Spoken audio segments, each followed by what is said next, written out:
Hey everybody, welcome back. We are here for another episode of BAFSAF, episode 21. We've hit our first day of the month, February, and we're going to talk about love. Us being entitled Love Being the Inevitable. We'll get into all that here in just a moment, but I just wanted to take time to go over a few things, let you all know what's going to happen for the month to come. Um, how are you? How you been? How was your week? How's your week going so far? How was your January? Um, you don't have to answer this out loud, but you get your W-2? You file your taxes? Are you getting any money back? If you are, take a moment to feel good about that, getting that money that we are owed ourselves, but we've been given to Uncle Sam for some reason, and you know, that allowance feels good, don't it? But for everyone getting some money back, enjoy it. Don't spend it all in one place unless it's like a car or a house. Then make sure you got some savings to back up just in case anything happens. For anyone who's got to pay.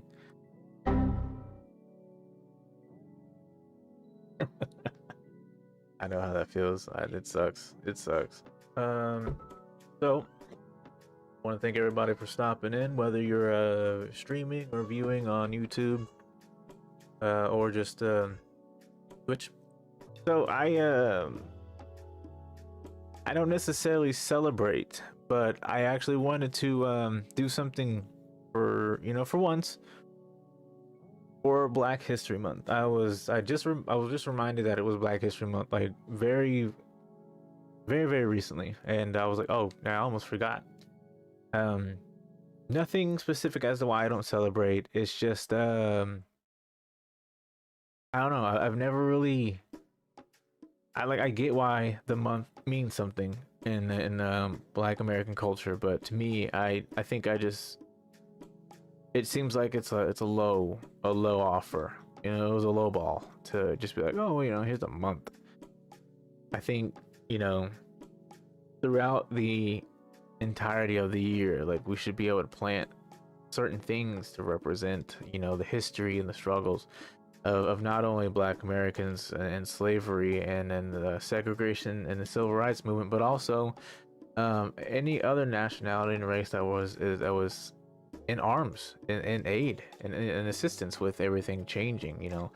The Caucasians who were on board with the anti-segregation laws and everything, and the ones who, like JFK, he was a really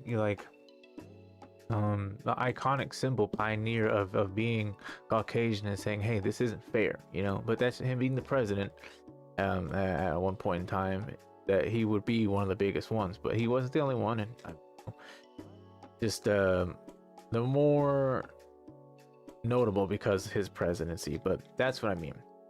But I just, me being more than one race, it's kind of hard for me to I don't know. I feel like when I was growing up, I felt like I was I wasn't actually pressured, but sometimes there would be people or certain events that would make me remind myself, like, hey, or not remind, almost try to subjugate me to being just Black. I mean, like, the color of my skin, I could either be African American or Native American, which I also am. But when I would tell people, they're like, oh, so the question would always come up, what do you fill out when you're signing documents and stuff? And there was a point in time where they made you choose one. They made you choose one primary race, which I hated because I was like, that's not fair. I don't want to sit here and say I'm only Black when I'm more than one race. But I was very appreciative when all the forums started saying multi-race or more than two races. Which is weird that it was not Hispanic or not Pacific Islander or something like that. But I really enjoyed seeing that and filling that bubble because, and I'm not just one ethnicity. I'm not just one background. Like my family spread out all through the world. But I didn't like feeling that I was only African American. And then of course being pressured by other African Americans, some being friends, some just being people that I knew, it would always not always. There would be times that would come up where like they disregarded my opinion because I wasn't full black. They're like, oh, you're not even all the way black, you don't matter, or you know, like, and I'm like, oh, that shouldn't mean anything, you know, that's not fair. Because if, and it's happened, you know, like I've been racially profiled, I've been in racial situations. None I'll get into because it wasn't, to me, it wasn't all that serious. Like it didn't get bad, but like, you know, I like, well, whatever, you know. I was only like that only because, again, I'm more than one race. I'm not just one, and all that negativity that they had to say, or like all the negativity they felt about me because of the color of my skin. It's like, well, I mean, neither one of us can control that, so get over it, or you know, whatever. But I just I as a fellow African American would want more than just the month. And then what also led me to wanting to do something for Black History Month for once outside of being in school. Because in school they're kind of like, oh hey, let's celebrate it, and you're like, oh yay, what do I do? But you know, like I've never heard one household celebrate Black History Month, and if they do, I'm like, what? How do you? I don't know how to celebrate it like at home. It's just like, okay, we're black. Let's learn about, you know what's like to me? It's like learning about 9/11 every year for the month of September. And honestly, like I see it too, where even people who are supposedly full African American, they tend to have this like boost, this buoyancy within themselves, and being black and in the culture of African America. It's just like it's just on 200, and I get it, like, you know, celebrate it and be all about it, but sometimes things get out of hand. It's almost like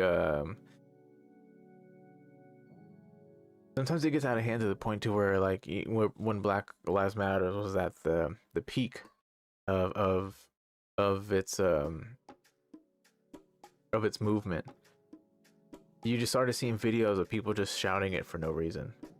Like even the smallest altercations, they would just start shouting it. Like, what is the purpose of this? And I didn't get it, because I think it's not that I don't get it. It's just that in that moment, I want more.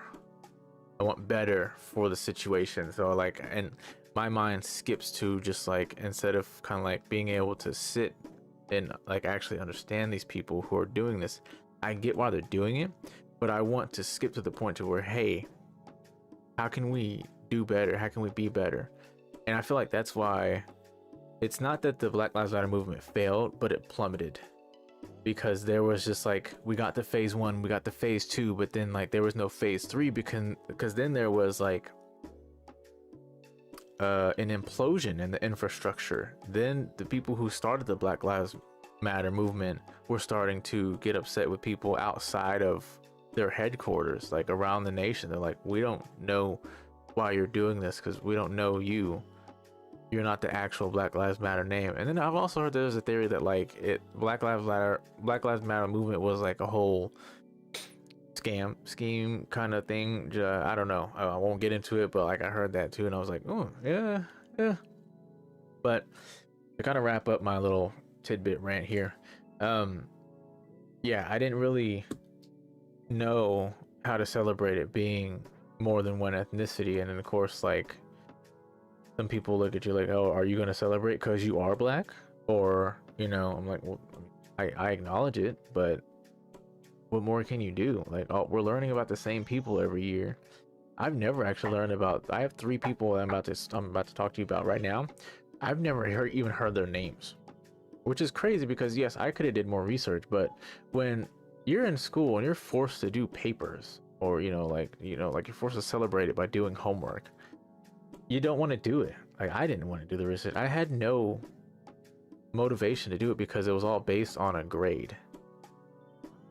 If I wasn't being graded, if I was just rewarded with the fact of, like, a true celebration in school, I would have probably had more motivation to want to research. But you're saying this is for a grade.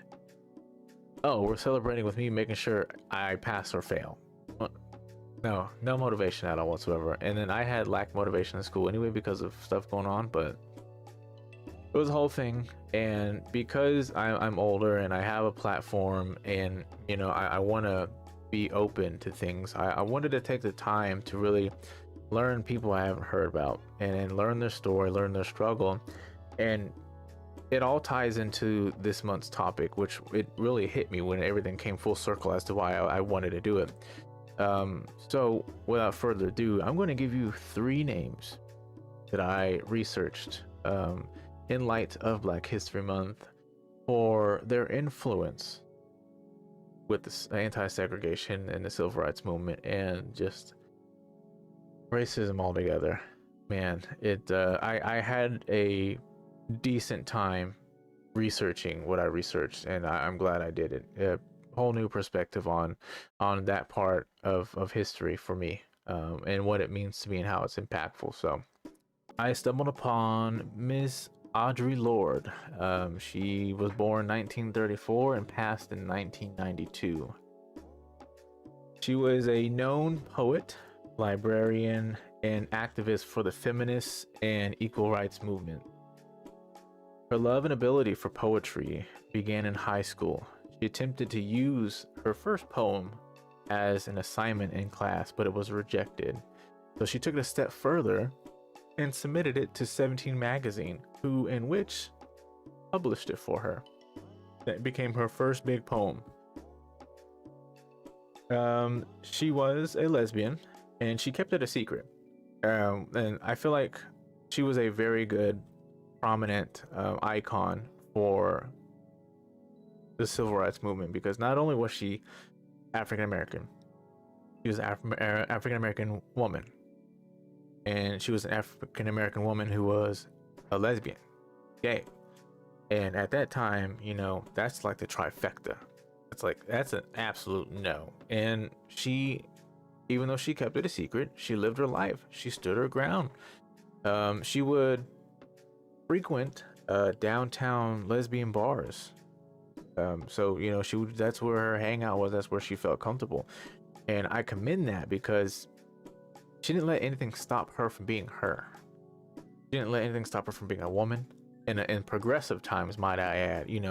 Progressive for women of all color, progressive for African Americans, and then progressive for being homosexual. Newfound respect for someone I didn't even know, and I couldn't believe what I was reading. So upon graduation, she received her master's in library science, to which she pursued being a librarian throughout the 1960s. From 1970 to 1980s, she wrote books and poems. They were all related to the movements that she had involvement in and avid participation. A few of those books that come to mind, one being The Cables to Rage in 1970, Black Unicorn in 1978, Sister Outsider in 1984, and Zami, A New Spelling of My Name, which was published in 1982. That one, I learned more about that after I wrote everything down. That book, she wrote that because her name, she dropped the Y on her name, Audrey. So when she was younger, she took the Y off. So it was spelled Audre. And she had a very artistic, poetic way of thinking as to why she dropped the Y off of her name. And so then she wrote a book about it.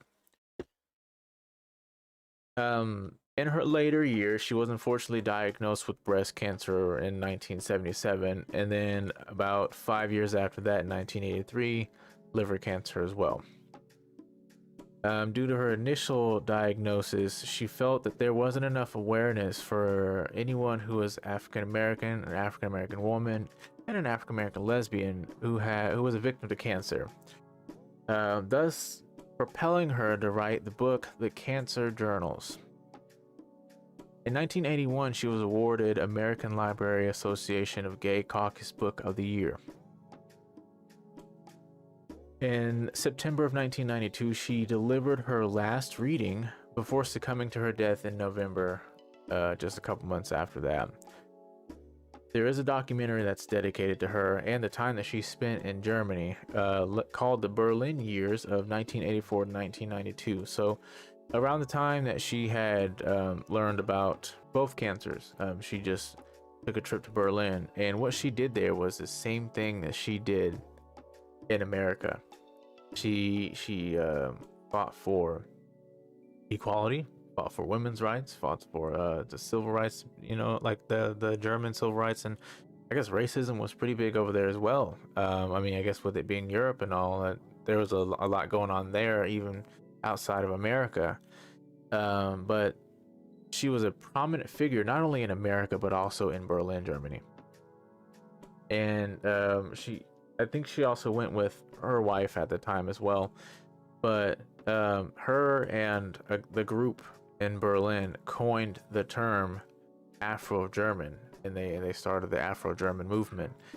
Very captivating to know that somebody so headstrong was steadfast about the movement, not only on their own turf, but to go overseas and handle business. Rest in peace to Miss Audrey Bates. I'm sorry, not Bates. Audre Lorde.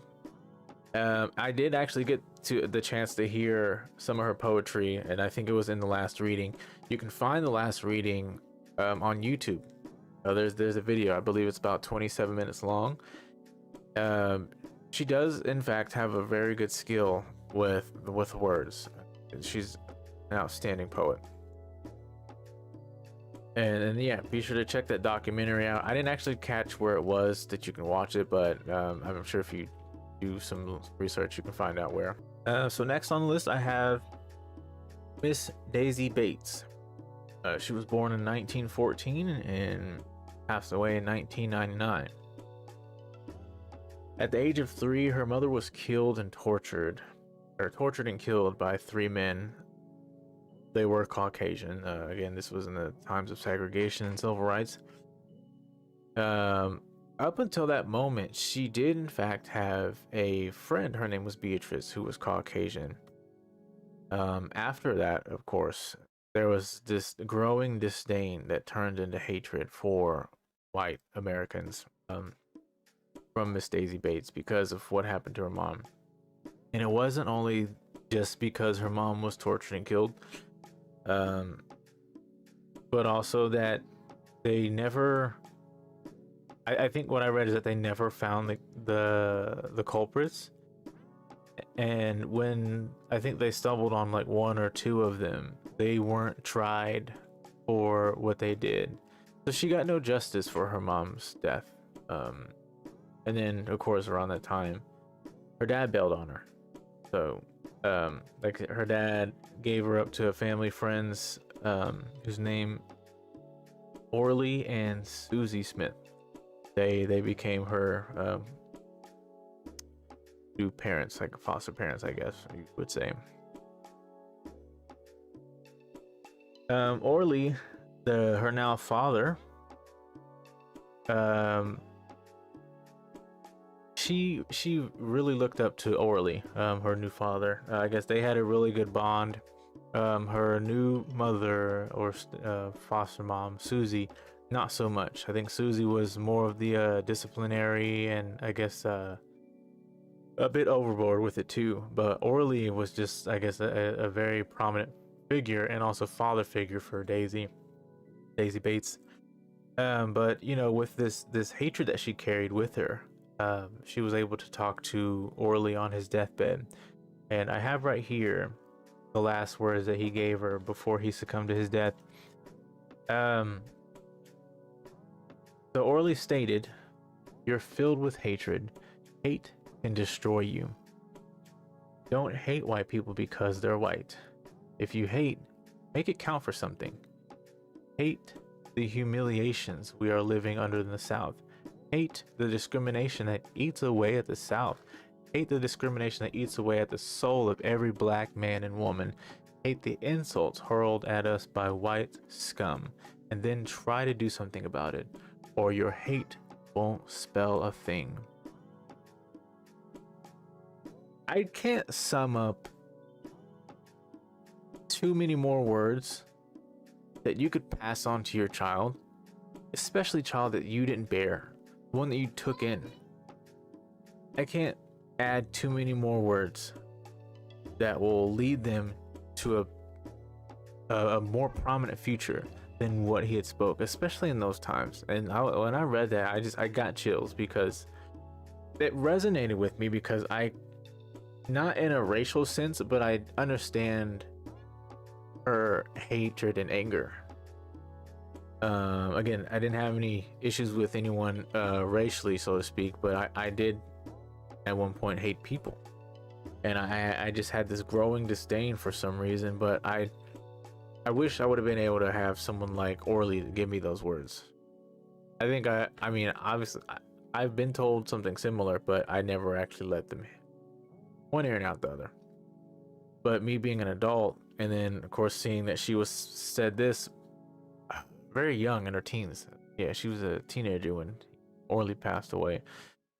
Man, to understand, and in those times too, like to understand, to hear that, because what happened is that those words propelled her to be the influence that she was in the times of segregation and anti-segregation and civil rights. All right.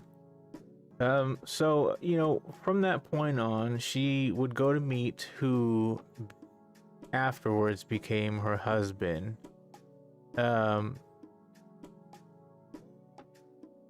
They met around when she was like 15, and I believe they got married when she was like 28. But you know, around that time that they had gotten married, she ends up, actually them both, her and her husband, they both moved to Little Rock, which is where the start of everything happens, which is where everything starts for her. So what followed the move was the start of the journey. Both her and her husband started a printing press called the Arkansas State Press. They would print any and all stories related to the civil rights movement and anti-segregation. Arkansas was known for not following the new anti-segregation laws. As the weekly material caught wind of the NAACP, she was elected president of Arkansas Conference of NAACP. In the midst of her election, she also helped with the integration of public schools, starting with the Little Rock Nine.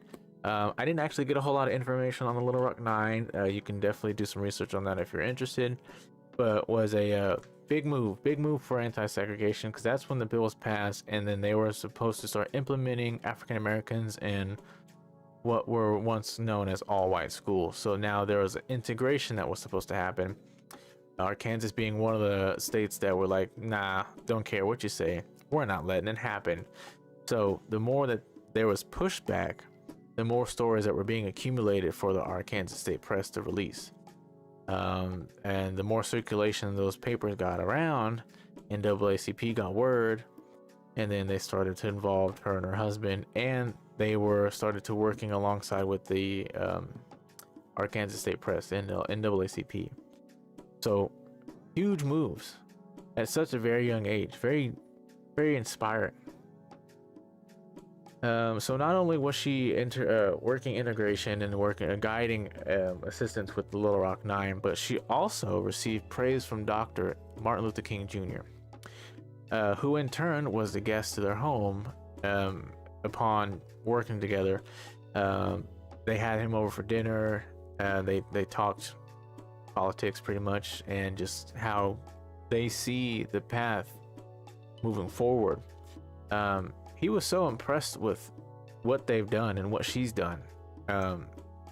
He made her an executive to his committee of the Southern Christian Leadership. Oh yeah, SCLC, tongue twister, but yeah, executive for Dr. Martin Luther King. Now, from that point, she ended up in the Democratic National Committee, working under Lyndon B. Johnson, and then working with the anti-poverty program. She would go on to do that, and then in her later years, she established a self-help program that specialized in community centers, street paving, and water and sewer systems. Before her passing, she was awarded honorary Doctor of Laws and she was granted her own day, which another announcement, every third Monday of February is National Daisy Bates Day. And I wrote it down. Hers will be on the 19th this year. So if you happen to remember, on the 19th, you may see it in your smartphones. That will be her day. Sometimes Google, if you use Google as a search engine, they like to commemorate icons of the world as like their little setup on the front page. So hopefully we'll be able to see her that day. Moving on to our third and final entry for our Black History spotlight here. Miss Claudette Colvin.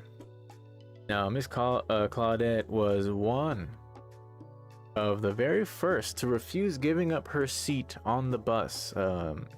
If you're not familiar, Rosa Parks is actually the symbol they used for this particular event, but Claudette Colvin refused to give up her seat 9 months before Rosa Parks did. Now, the crazy thing about this is that you would think, because this is a time for awareness and change, that they would let anyone and everyone's story be told. Well, unfortunately, not for Miss Claudette. So, as I said, 9 months after Claudette was arrested for not giving up her seat to a white woman, Rosa Parks did the same thing and was arrested, but she became the symbol for this kind of pushback. Well, the reason why they didn't give Claudette the light that they gave Rosa Parks is, one, she was 15 and still in high school. Two, when she was getting arrested, she supposedly went limp, and I guess everyone on the bus that saw that thought that she was fighting back.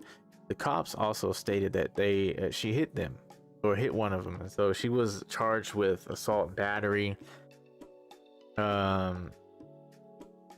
like public negligence and something else. But they dropped 2 of the charges and then just charged her for assault of the police officer. And then with that charge on her record, they were like, no, you're a little bit too rambunctious and too young for us to use to be the face of the movement, so we're gonna go ahead and move into that adult. And then in the midst of her being arrested, her having to go through this, and then leading up to the court case, she ended up getting pregnant by an older gentleman. But that was like the thing at that time. I don't think he was too much older, but they made it seem like because he was a bit older than her, that she was just the wrong pick to be the poster child for civil rights and anti-segregation. And the reason why she didn't give up her seat is because she allowed herself to understand the anti-segregation laws. I believe she was actually in Alabama when this happened, and everything was starting to be in motion. So she was like, and I know my rights, and I know I don't have to get up. And of course the bus driver was like, you have to get up. Other people who were Caucasian, like, you got to get up. And the white woman was like, move. And she's like, nah. So hats off to her to being one of the very few to, refuse to giving up a seat, and then in turn propelling the movement to being where we are now.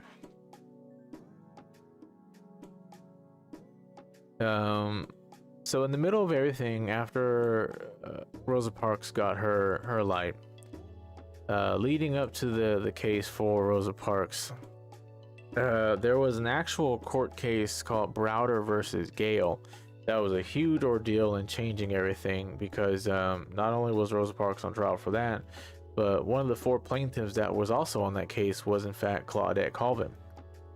And I want to add this too. From what I read and understand, Rosa Parks was actually aware that Claudette Colvin was not only before her, but a prominent name in the game. she was actually even talking her up. But when it came to, them choosing Claudette or Rosa, Rosa was like, well, I am the adult, and we can't leave the face of the movement up to a child who is now pregnant with an older man's child and has a record. Well, I mean, to my understanding, anyone who was arrested has a record. But that's neither here nor there for me to say. It wasn't my debacle. But yes, Claudette did get to play a hand in the Browder versus Gale trial, to which, I think everything was in favor of Miss Rosa Parks. But life after that incident, and that limelight, it was very hard for Claudette because she couldn't get work. She couldn't get far, and if she did get work, it was very bare minimum.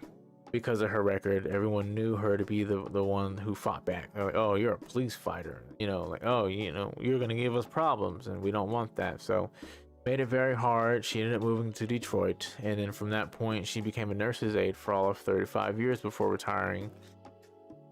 But to anyone who actually did the research and was very passionate about the civil rights movement and anti-segregation, someone, I forget the name, but someone actually wanted to grant Miss Claudette her own street name. They wanted to take the street that she had gotten arrested on and name it after her. They sent it up, and after doing some thinking and talking, they actually declared in Montgomery that March 2nd be Claudette Colvin Day, Claudette Colvin Day in Montgomery. So March 2nd in Montgomery is Claudette Colvin Day. So again, it was very, it was a nice breath of fresh air just kind of read about not only the fight against segregation and civil rights as a African American, but I believe I gave you guys all women. I had one guy on here who was pretty much just like Miss Audre Lorde, but I didn't do him. I just wanted to do 3, but all women. Like, just to understand the way that the country has changed in a very short amount of time. Very short. Like 100 years, super short. And 150 years, wow.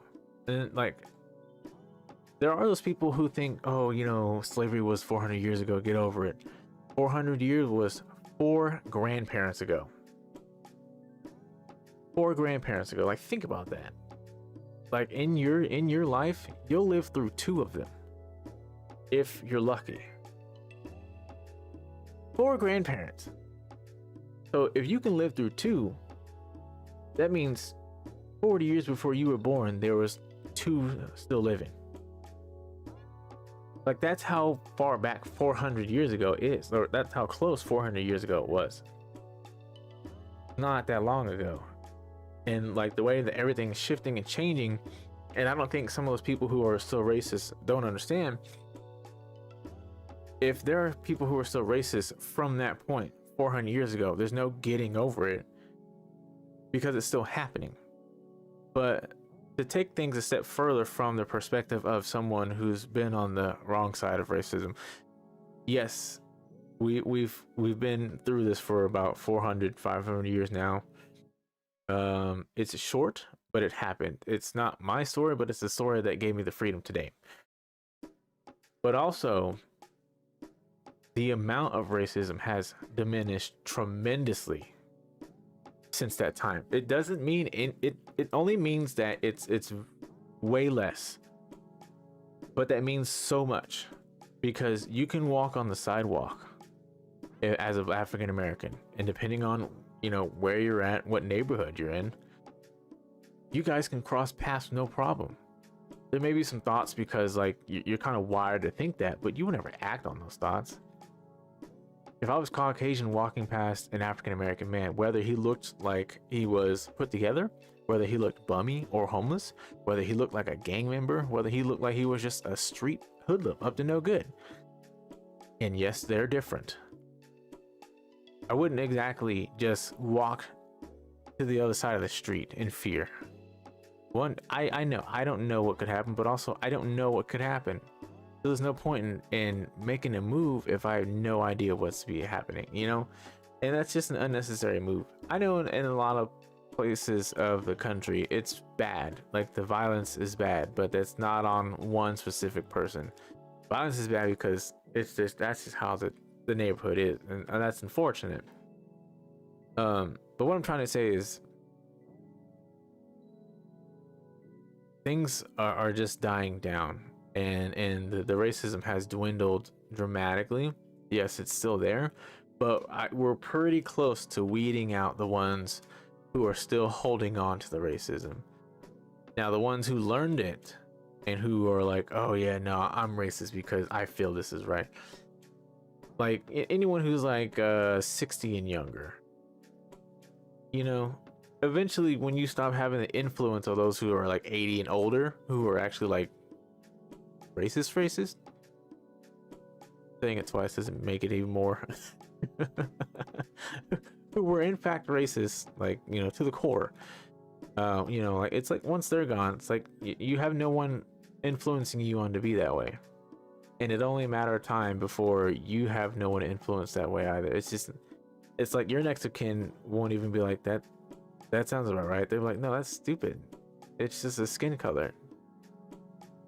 Uncle Gary is just as much as a criminal as Jamal is, you know. That's where we are now, that there are Caucasians or Asians or Hispanics that do the same amount of crime as you would see in African American.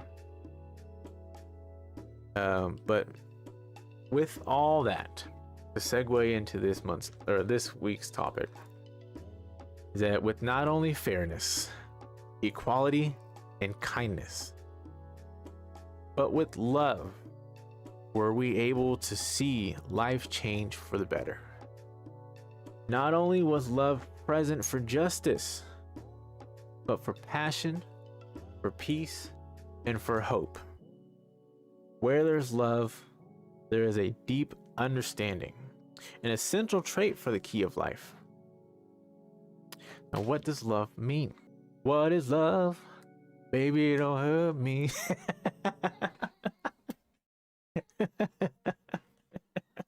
No more.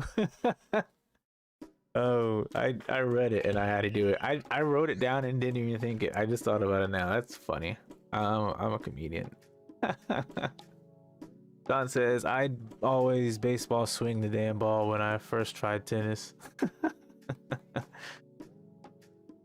Oh, dude, they'd have a heart attack if they saw the day. They wouldn't even. Yeah, you're right. Yeah, they'd be like, your daughter married a what? An N-word? Oh. We're slowly putting them in a very small, secluded area. Oh yeah, no. It's the same way that they reverse gentrified African Americans to put them all in the ghetto. We're doing the same thing with racist whites. I mean, and racist any race, you know? Like, we're all just like, yeah, no, you're now the minority, 'cause we don't care about what you got going on over here. Oh yeah, I smashed Katie and Juanita. Horrible examples. John says, what is wild is we're attacked, but their Uncle Malcolm is still allowed over to their house with the kids.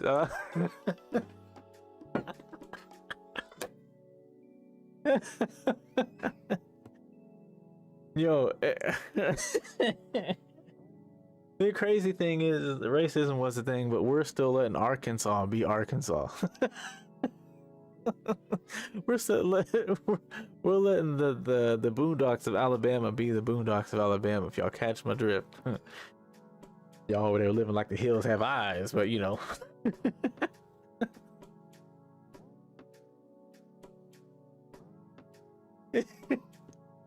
Anyway. All right, people, so I asked on social media. I got a very, very passionate response back from our main man, Sean. Let me go ahead and pull that up because I actually want to read that again. But I had asked, what does love mean to you? Like, what is love to you? Sean had stated, after I'd asked, what does love mean to you? Hard question. It evolves and changes and then holds until a new discovery of how I want to be loved appears and mixes and blends to create a clearer image. I support love. To me, currently, is a real, actual communication or conversation and words of affirmation with intent behind it. Still physical touch. That will be forever. So if this ain't you, that's okay. It's what I need. And honesty. Nice to have those things, and I'm blessed to still have them. I said that was definitely a good standard nonetheless, but reading that again, because I've been kind of busy all day, but reading that again, I vibe with that. Like I like knowing that I can have those conversations where I can like voice what I feel and think, and instead of being judged or being shut down, they're like, okay, you know, or they engage or they agree to disagree. Physical is a big thing for me. Like I'm big on physical, not in public.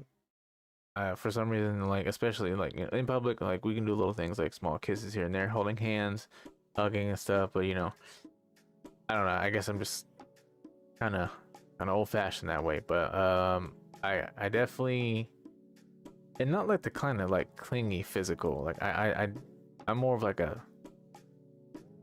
sexual physical.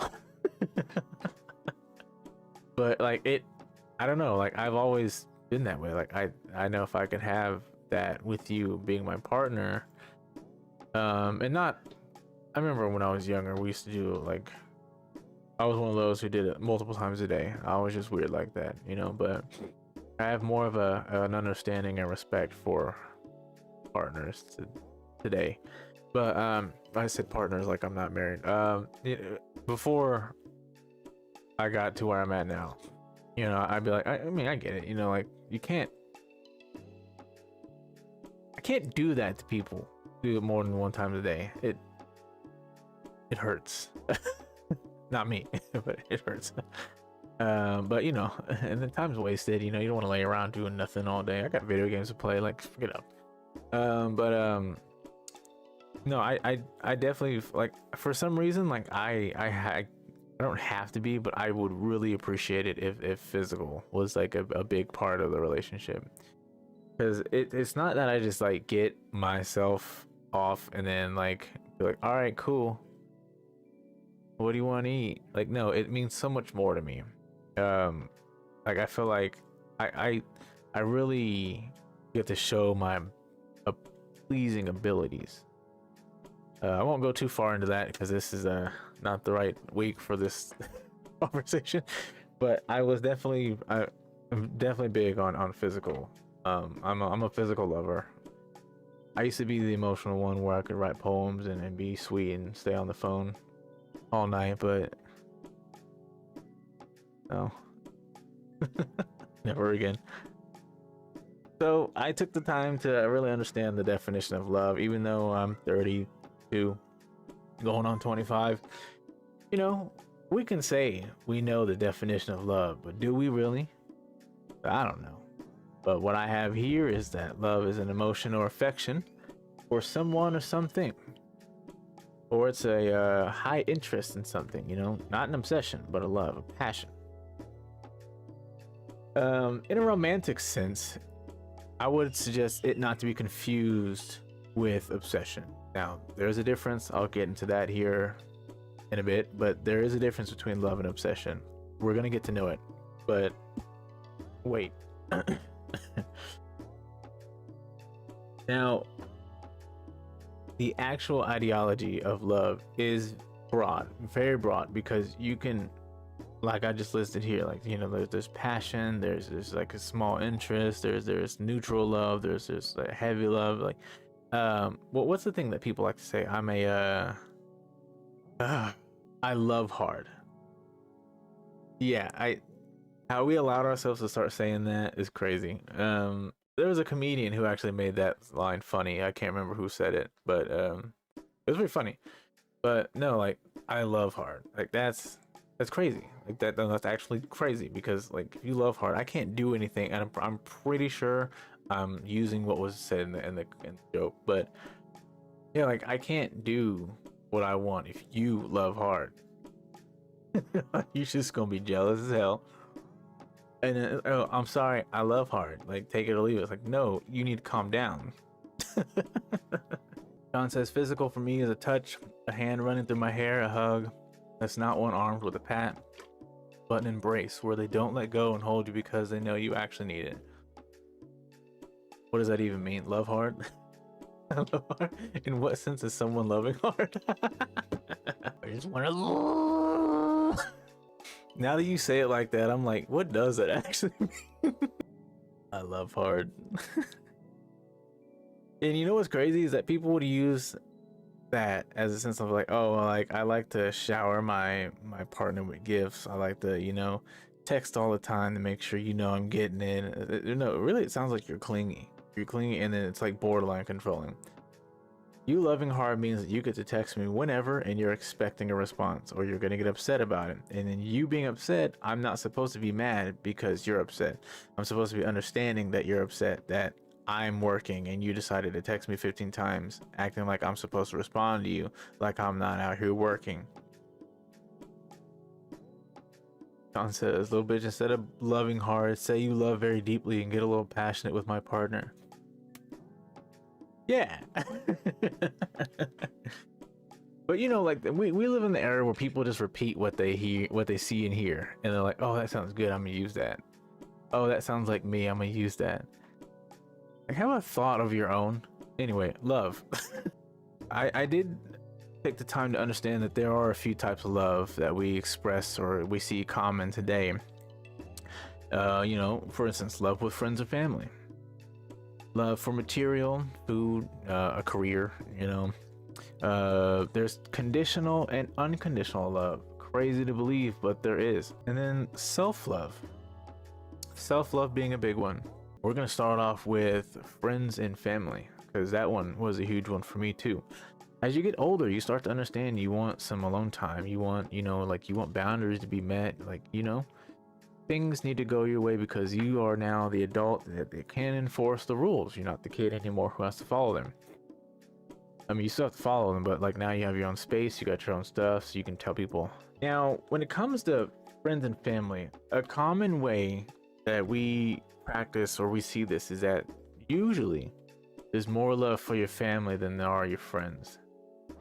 Usually, but you know, that's not everybody. You know, some people have family who are non-existent, distant. Maybe you're the black sheep of the family. Maybe your family's toxic for you. Maybe you're the toxic one for the family. And in that case, you might find that friends you favor more than your family. And then of course there's the uncommon, where some people have family friends. Like, you know, you grow up and they be like, oh, that's our family friend Greg.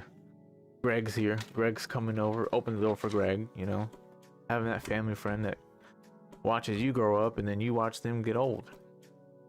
I think those are pretty cool, to have that family friend, because like the bond that either your parents or someone in the family had with just some guy or, you know, person or girl, and they met the whole family, the family really enjoyed them, or like they were just like vibed with the family enough for them to be like at the functions, at the holidays, or hey, call Greg and ask him to, I don't know a Greg, but I'm just using Greg as an example.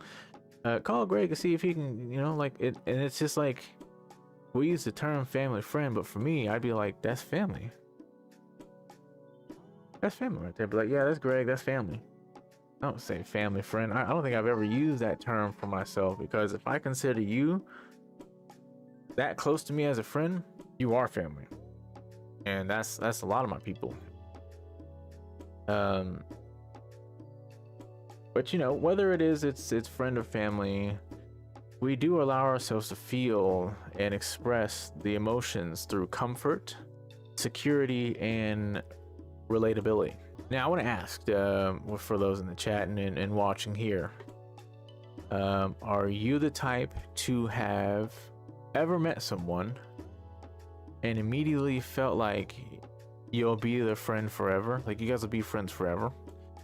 Or that you may have even felt that you've met each other before in the past time, like in history, Now, often we see or experience finding a good friend for life at a very young age. So like when you're a kid, you know, you have that one neighbor kid that became your best bud. You guys would share birthdays, go to each other's birthdays, sleepovers, do pizza night. You can go to each other's houses and it's safe. Parents can trust each other. You guys can, you know, you always have that. Growing up, you always have that one friend that your parents like, who? Oh, okay, yeah, yeah, you have fun. Tell them I said hi. And then you mention the other friend, and they're like, nah, I told you about going over that house. You stay outside where I can see you. You understand me? No trust. When you take your shoes off, make sure you put them up so you can see them. Don't let them sitting there. They got spiders. They got roaches. Don't bring that back to my house. I can't wait to be that parent. Because I'm gonna be. I'm already that way now. But yeah, like, you know, a lot of us had that friend or friends in the neighborhood or that we went to school with that you just were solid with. Even, you know, going into middle school, especially if you went to the same schools. And the fun thing was that you guys went to the same schools and you didn't let your friends groups keep you from being friends. Like, you guys were always cool. Like, if you went to each other's friends group, oh, who's this? Oh, this is my buddy, man. This is my childhood friend. And they get to being funny, like, no, this is the homie, y'all shut up. It always hurts to know that you have that one friend and like they're with their people and they ignore you. Or, you know, like when you get around them, they act different as if they don't know you or you guys really aren't that cool. I've kind of been in that situation before, and it sucks. It does suck, but you know, as long as you have a good system, a support system to let you know that they, you know, even though that wasn't right, you know, don't hold on to it forever. Just understand that person is just showing out, and you know, go ahead and move on. There'll be more friends. It's always good to have a good support system that'll back you up like that. Now, with, you know, whether it be like an old childhood friend or just someone that you met, you know, what makes a friendship strong and worth it is knowing that through thick and thin, you'll always have that special person or those special people. You know, someone, you know, when things are bad, you can text them or call them, say, hey, you know, I'm not doing so well. Can we talk? Or can we see each other? Can I come over? Can we plan something? Or like, even when you're like, when you got something to celebrate or to announce, and you've got supportive friends who are just like, yeah, you go. I don't know how to emote when I congratulate my friends, so that's what it looks like. We're pregnant. Dude, that's what's up. So, you know, having those special people is amazing. You know, when they're friends, like, it's amazing. You always call them up and you can be yourself. But it really does feel good when you can find that in family. When you really think of the morality that grounds you as a family, blood, and even family friends. Something happens, you know, like there's a different. I think for me, and then maybe for other people, you know, if you agree, there's a sense of comfort that you get from your family, that you can get from your family, that you wouldn't get from your friends. And you know, that's just like being around them or being with a group of family members for like an outing or a dinner or holidays that you wouldn't get from your friends, you know. I think that's because like when we grow up with them, we know our family to always be there no matter what. And with our friends, we've always seen friends come and go, because you'll go talk to your family about the friends that you've made, and then they'll go like, oh, well, what happened to so and so? You know, they moved, or he got a girlfriend, or we got into a fight, or you know. But you'll catch yourself sharing your stories as you get older with those same family members. And then that's kind of what allows you to understand that you're a family-oriented person, or you can be a family-oriented person, because those people have always been there for you, you know, like or you see them be there for each other or other people, depending on who it is in your family you're thinking about. But they also can give insight to living your life backed by morals, goals, and even culture. One thing I do want everyone to understand when it comes to both friends and family, though, is that you don't always have to love them. Now, understand, I said you don't have to love them. And you also don't have to ignore the love that you have for them. Now, what I mean by that, you can respect a family member. You can acknowledge the fact that they even exist. If there's some issue going on or something, you don't have to love them. You don't have to love anyone. Don't force yourself to do it. Just respect their being, acknowledge their being, and that's it. Just be kosher, be cool. You don't have to love them. And then even with friends, like, you know, like, you'll outgrow friends, just like you may outgrow family, because you just want to do your own thing. You've done the same thing for years and years and years. You want to do something different.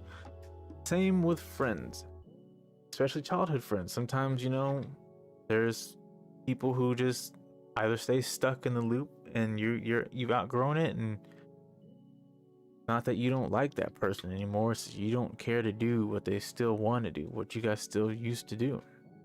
And you have to be okay with understanding that, because if you don't, it'll turn into something different. You got to be true with yourself when it comes to the idea of love. And like, love, and it has like, it almost in a sense has levels, you know. Never lose the respect, never lose the ability to acknowledge someone in the room, but you don't have to love them, and you don't have to love them as hard as they love you. Then it just wouldn't be genuine. But yes, when it comes to family, you don't allow to love them, but respect them. And I think some people expect to be, especially big families, they're like, oh, I'm your family, you know, respect me. Like, no, I'll respect you, I just don't love you. Whatever reason you may have, maybe that's a battle within yourself, or maybe that's just something genuinely that you feel for that person, but you don't have to do anything. But it'd be in the best healthy interest to respect one another, especially when you get married, you know, like you're dealing with in-laws. Allow your partner, and here's the thing, this is a relationship discussion, but I'll say this, like, with love comes understanding, and with understanding comes being able to communicate better and make decisions better as a unit when you're married. If you can't get a partner to understand, hey, you may have grown up with these people, but these people are a type of people I don't tolerate. Now, if you are being the person who doesn't tolerate that specific type of person, and your partner's like, well, it's either all of us or none of me, it's like, well, bye. Because you don't even respect the fact that I came to you as a mature adult and said, I don't do what they do. I'm not about what they're about, and I won't fake it, whatever the scenario. But if they're giving you an ultimatum, don't waste any more energy. And I say that in the sternness that I say is because I think we've all done it, or a lot of us have done it, where we allow people to give us ultimatums as if it's an honor to be in their presence. It's an honor to be with them. It's an honor, you know, there's no honor in anything as far as being with someone, not even with royalty. Because in reality, what does a royalty mean to me? Like, if I'm in America, if I'm in America and you're Queen Elizabeth of England, what does that mean to me? I don't have to treat you like royalty. I'll treat you with respect. Same goes for, you know, like a man and a woman. Just an easy example, because a lot of people think that women have to be put on this pedestal and they get to act however they want, and men just have to suck it up and be a man. No. A woman, anyone for that matter, is making you an ultimatum of choosing them and dealing with what they've dealt with, or being like you're just separating. The person doesn't respect you. Don't waste your time. Do not waste your time. I also would like everyone to understand, don't confuse love with guilt or pity. As we get older and mature in our own way, we begin to realize people who make their decisions knowing the morality. You can't help everyone. As much as it may hurt, you have to let people grow and learn on their own. Whether it was you that everyone felt guilty or pity for, or whether it was that one person in the group that everyone just kind of like washed their hands with. Sometimes people don't want to learn, they don't want to listen, they'll run for advice, and it just goes one ear out the other. Or they're like, oh, I heard you, I really heard you, I really want to change, but they continue to allow themselves to lose, to fall, to succumb to their vices. And it sucks. It really does suck. It hurts to see that someone that you knew is struggling this way, but you can't do more for them that takes away from doing for yourself. Because there is help everywhere. And if a person needs that kind of help, they should be seeking that help, and not all directly from you.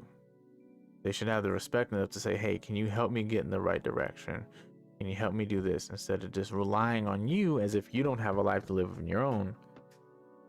You know, don't feel guilty. Don't feel pity. Help as much as you can and say, hey, this is all I can do. And there's no need to apologize for what more you can't do. Yeah, hey, sorry that you're in this position, but this is all I can do. And that's it. No matter what happens, it should be okay for you to feel that way, for you to be that way, because it really isn't your burden, but also you can't be expected of any more than you can provide. Because then you're shelling out resources that you didn't know you had that you could use for yourself, for someone else. Now, if you're okay with that, that's fine. You know, like if you're sitting good and you're like, oh, I've got a resource, cool. But if you know that you need that resource, and this person is a repeat offender, and they're like, oh, hey, you know, again, it's like, well, now you're burning your bridge, and you don't want to do that.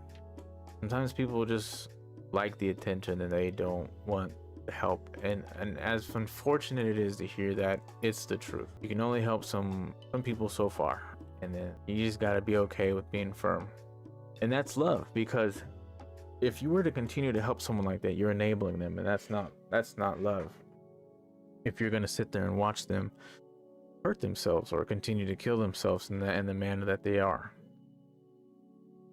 There's better ways to show that you love them other than feeding into the guilt that they're giving you, because that's all they're doing. They're manipulating you through guilt or pity. But if you can just be firm on your stance, be an actual, you know, guidance or friend, you don't actually have to say yes.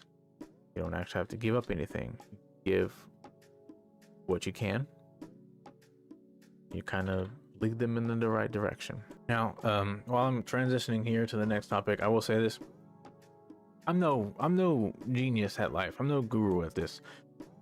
I don't have life figured out. I have a lot of answers. I've been shown a lot. I've experienced enough. But in no way, shape, or form do I think I have what it takes to tell anyone how to live their life. I have only the tools that were bestowed upon me, are the tools that I've constructed myself to navigate through life. And I don't have specific tools for anyone. I have exactly what helped me, and I try to give out as much as I can. If I lay out a band of tools, you get to choose what you feel is right for yourself. That's the only thing I'm doing. And that's why I continue to do this with BAFSAF. And then Sketch and Catch a Tray, and then even the gaming, even though it's just me being an idiot, I just try to give you everything that helped me, everything that I saw help someone else. See if it helps you too. You don't have to think like me. You don't have to agree with me. You don't even have to like me. But if this helps, please take what you can, and give me anything that you got, because you could probably teach me something. You could probably help me. We can help each other. This is what life is all about, is, you know, being each other's stepping stone, not a falling boulder. So moving forward here, Next is the love for materials, that being food, that being career, cars, jewelry, all that stuff. Nothing specific that I have to say about that. Pretty short here. But I want everyone to know is to know the difference between love and obsession. I know I haven't gotten to that yet. Only to elaborate on it. You know what love and obsession is. I mean, are you on a laptop? You on a computer? You on a phone? Go ahead and Google that. It's a true definition of obsession, and then compare that to love. Because while I'm going through all this until I get to obsession, we may find something out together. But know the difference between love and obsession. My eye itch. Hold on. And please, absolutely set boundaries and be firm. Now, when it comes to material, food, and career, setting boundaries with material, really tell yourself if what you want to buy is necessary. And then tell yourself again, is it really necessary? And then ask yourself again, I should say ask, not tell. No, tell yourself, do I have enough of this particular kind of item or things?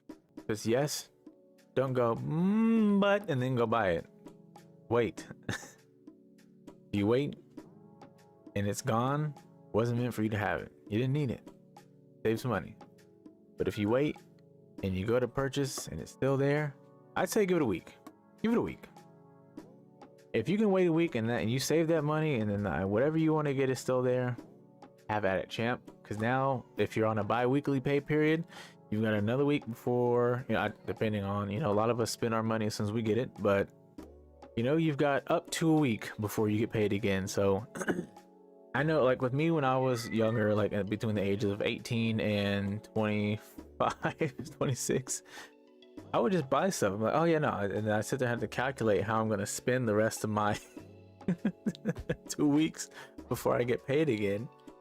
And, all right, so I paid this bill. Now I can fill up half my tank. Doing that kind of math just to kind of get by, because we want to enjoy things first instead of taking care of responsibilities first. Always be smart about when it comes to buying material. Like the love that you can have for, like, if you like going to movies, make sure you can pay your bills, make sure you can eat, make sure you can tip. Tipping is not required, but it definitely is frowned upon if you don't. Like you go out, making sure you have enough money to cover what you like to order. And depending on what you order and where you're at, everything's kind of the same price about everywhere you go. So if you order a steak is going to be about the same price everywhere that offers steak. Alcohol, about the same thing. If you're getting a liquor beverage, like vodka, things are about the same price.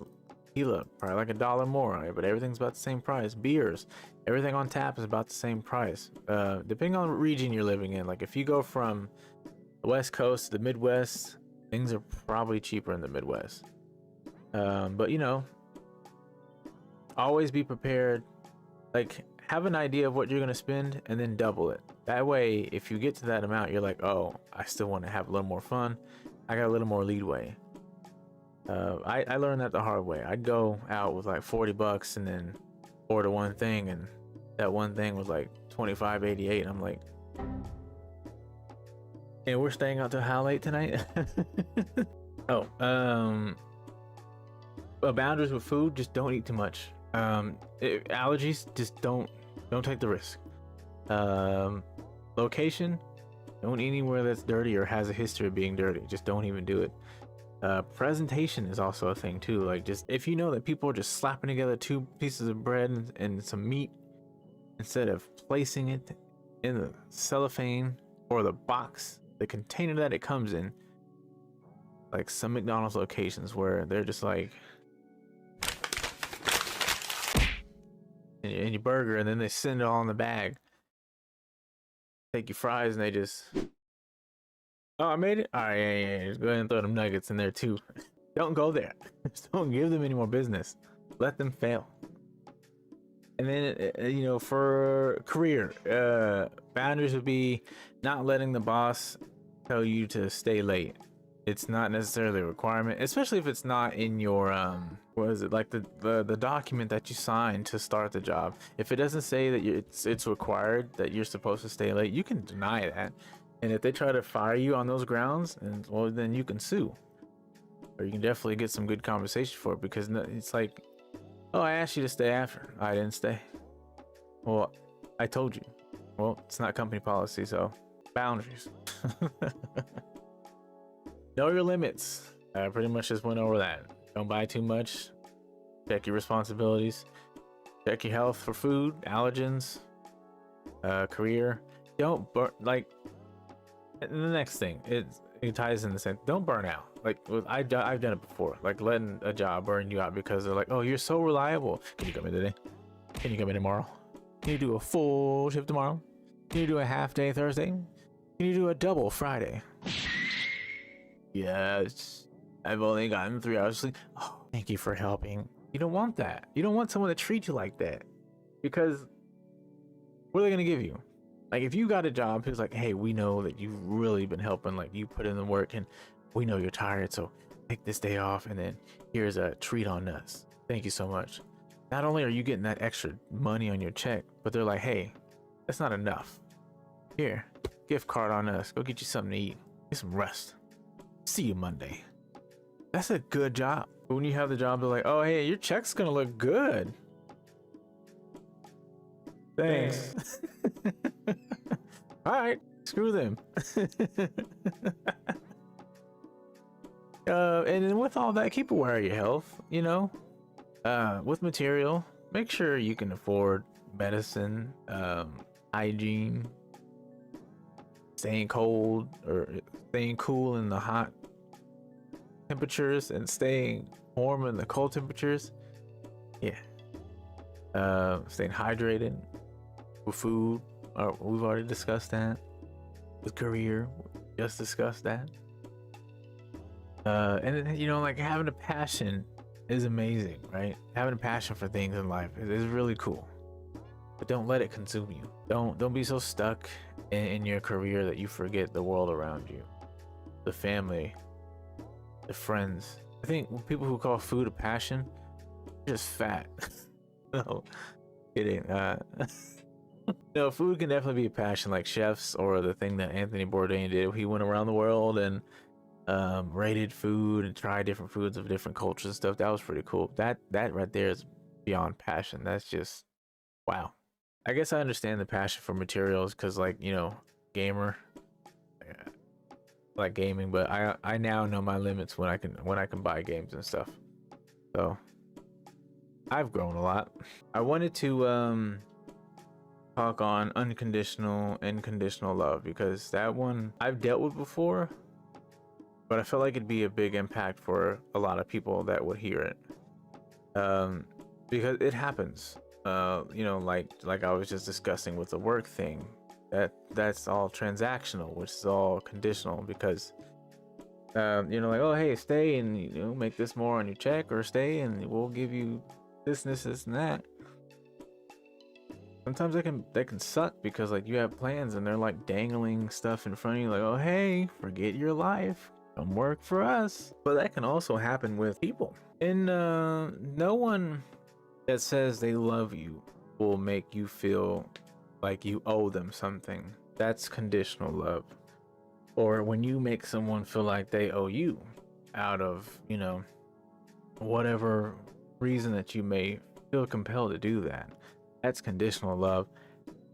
Not the best kind, because then it just eventually gets to a point to where that tit for tat starts to seem unfair.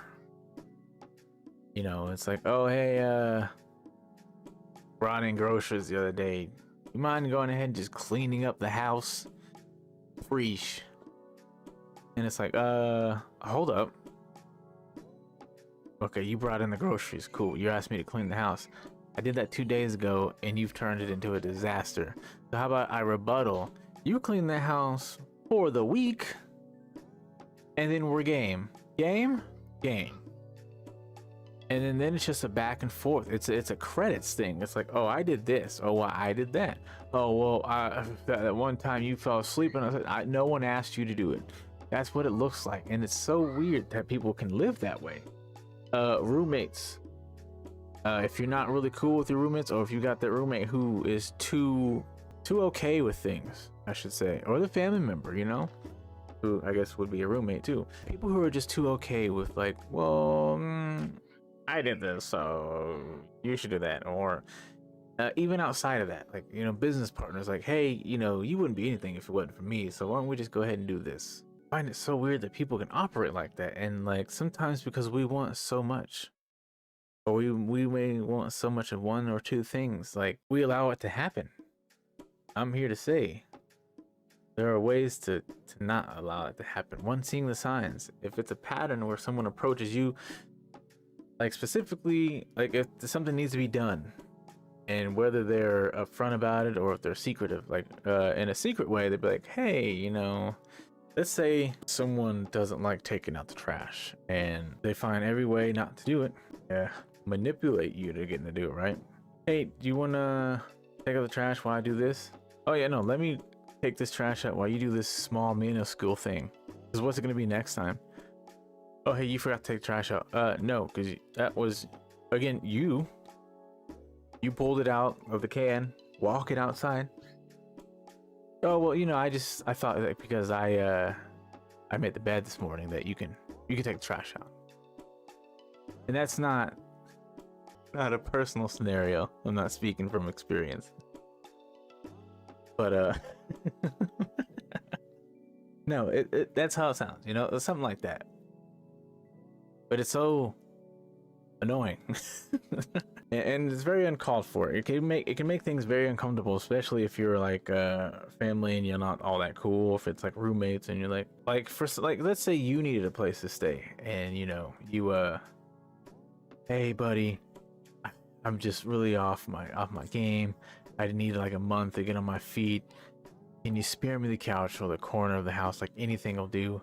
I promise to stay out of your way. I need somewhere to be so I'm not out in the cold.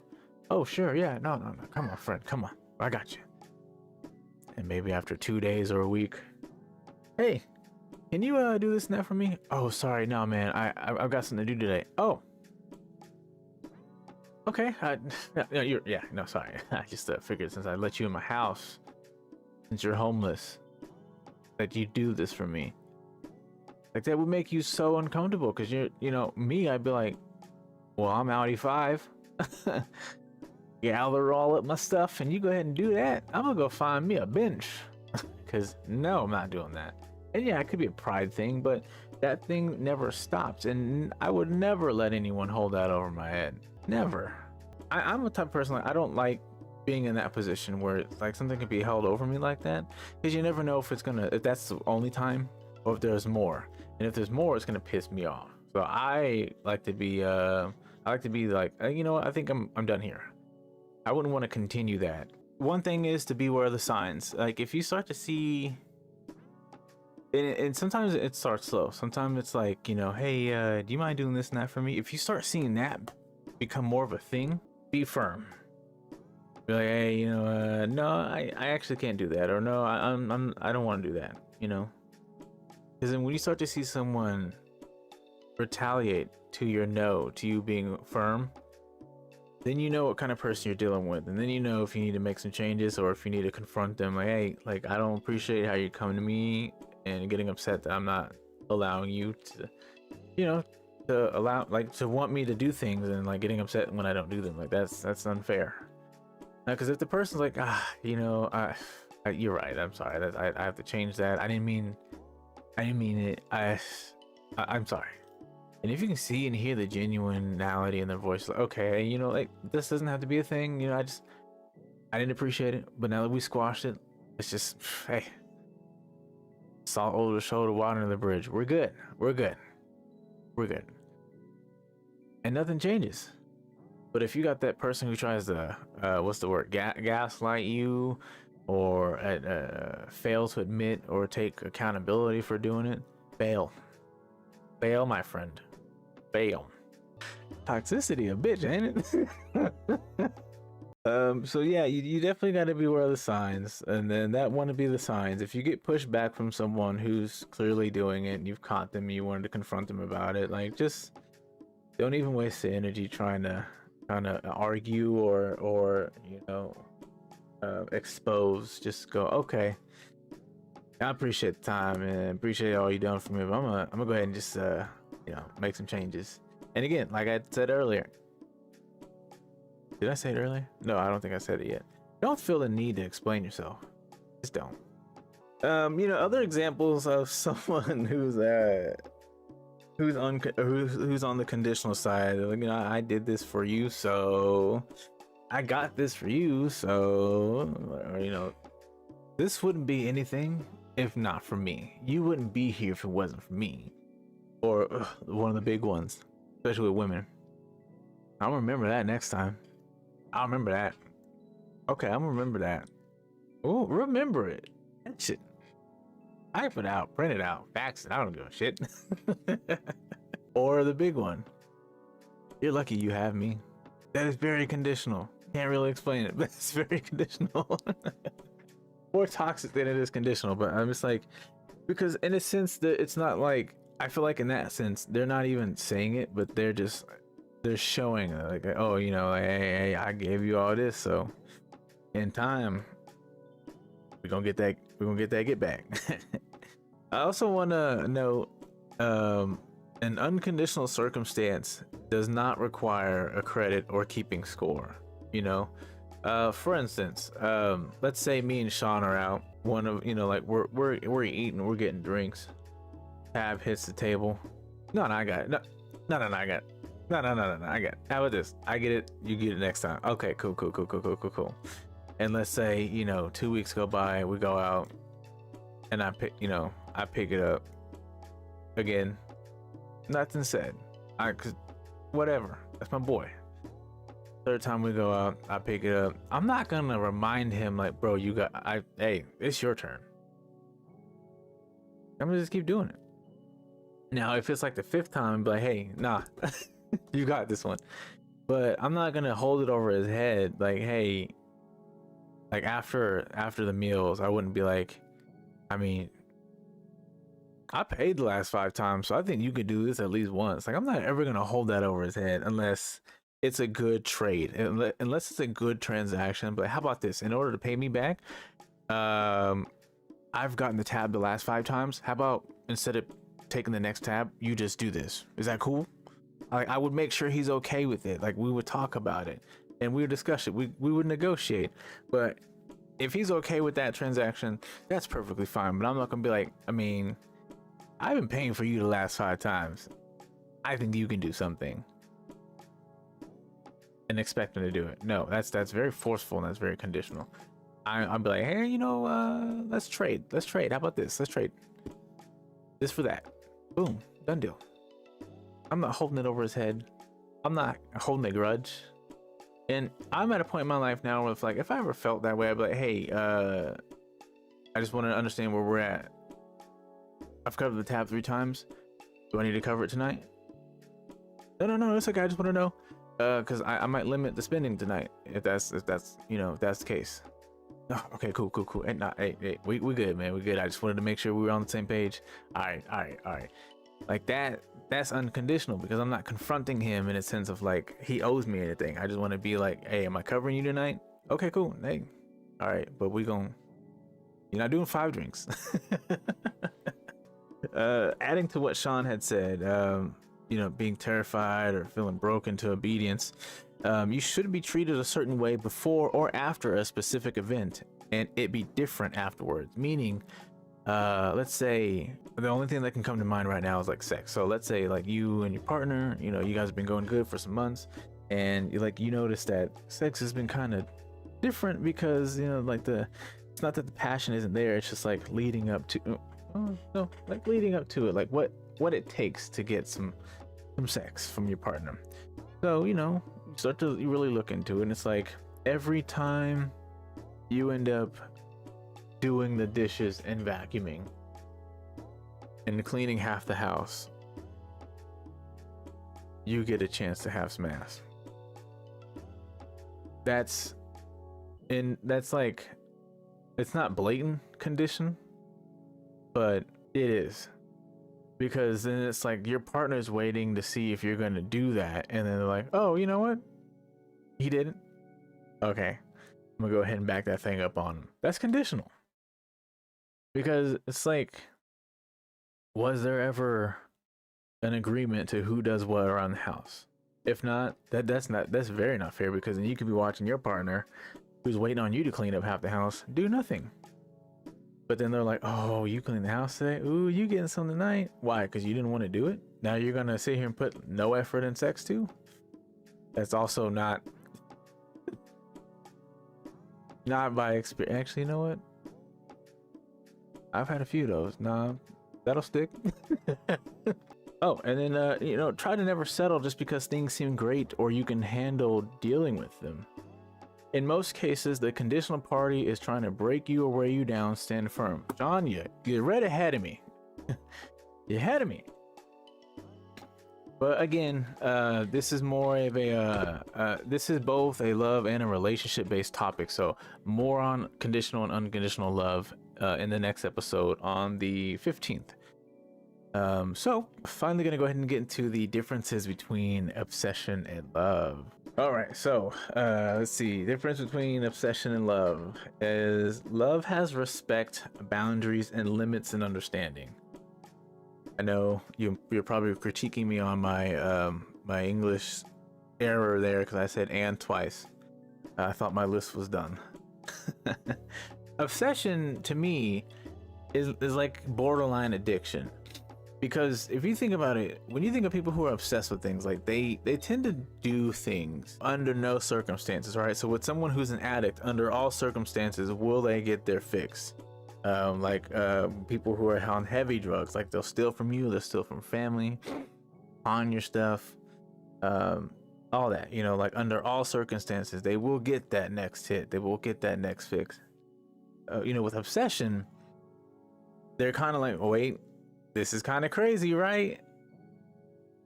Are we doing this? Nah. I mean, let's see where it goes, you know? Like there's a hesitance when it comes to obsession.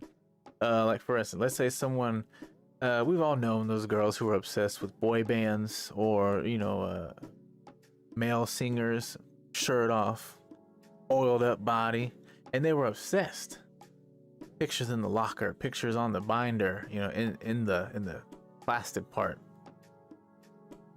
Pictures at home on the wall, posters all on the wall.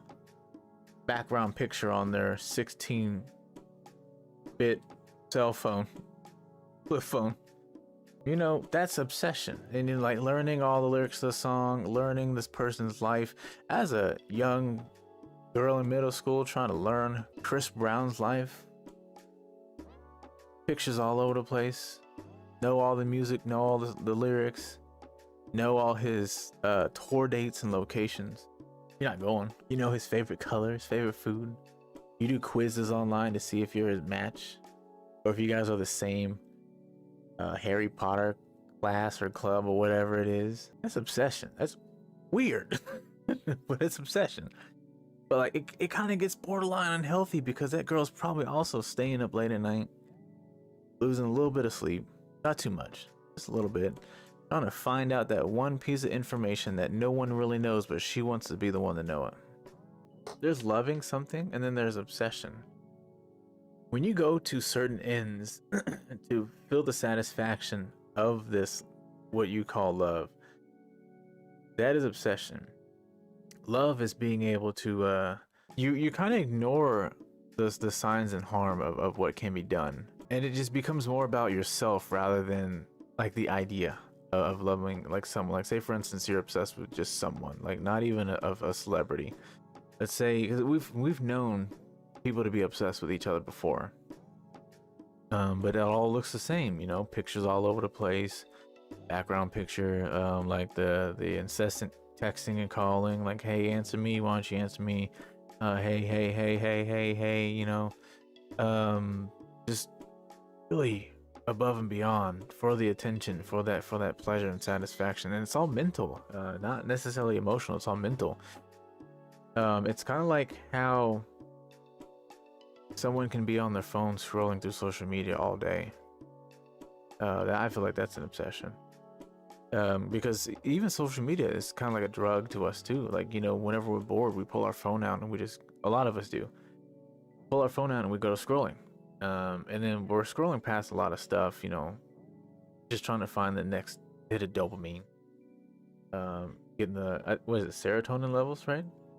Maybe, I don't know my health. But yeah, like that chemical compound that's like, yeah. When you see a funny video and you're like, I want more, so you keep scrolling for funny, and like you scrolling through all the stuff that you've seen before, scrolling through stuff that that you're not gonna like because it has certain things in it that you just are like, not funny. I give it a chance, and then you're like, oh wait.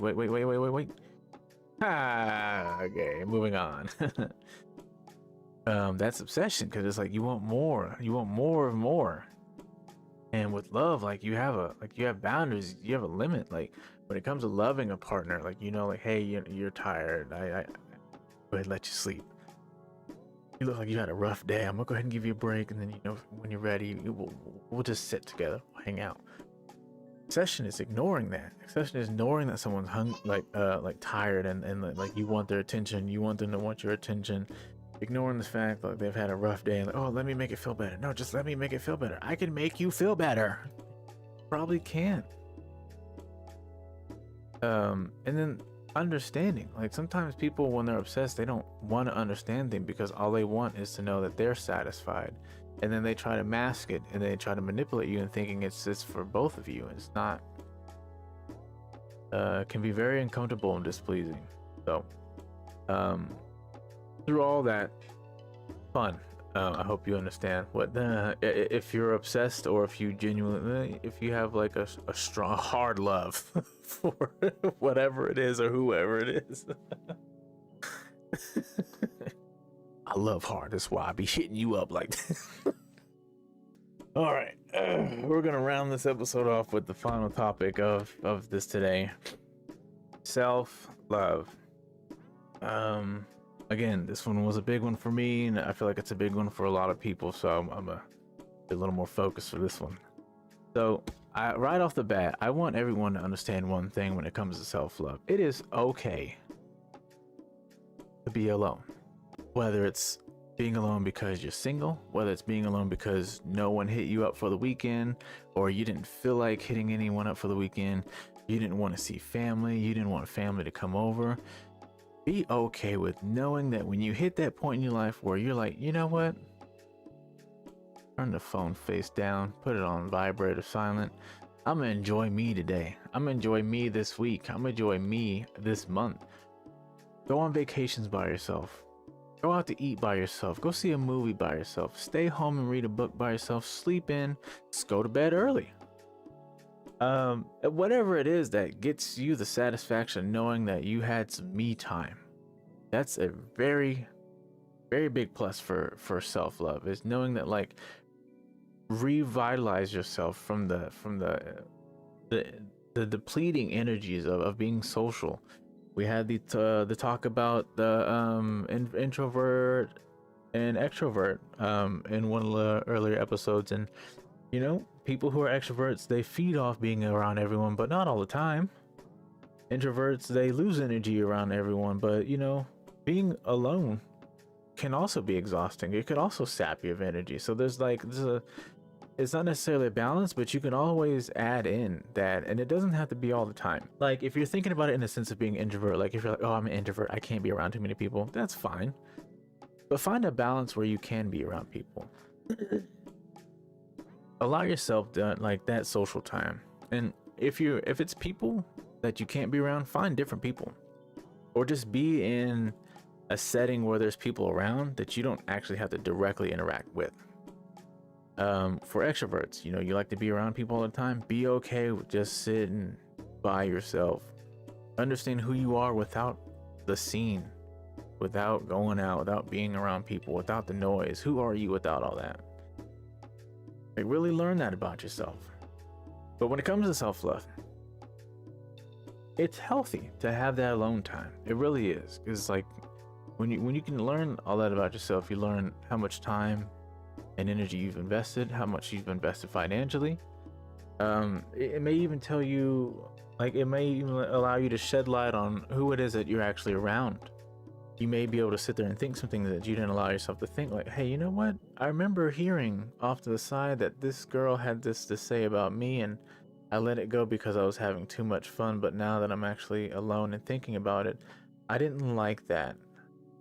Like, those kind of moments can happen when you spend some time with yourself. For introverts, do it in moderation. You don't have to pressure yourself to do it for too long. Maybe an hour or two tops. So just like not talking to anyone, not being on social media, not thinking about going out. Just kind of like, I'm present where I'm at right now. And even when maybe not even just sitting there watching TV, like go take a walk alone.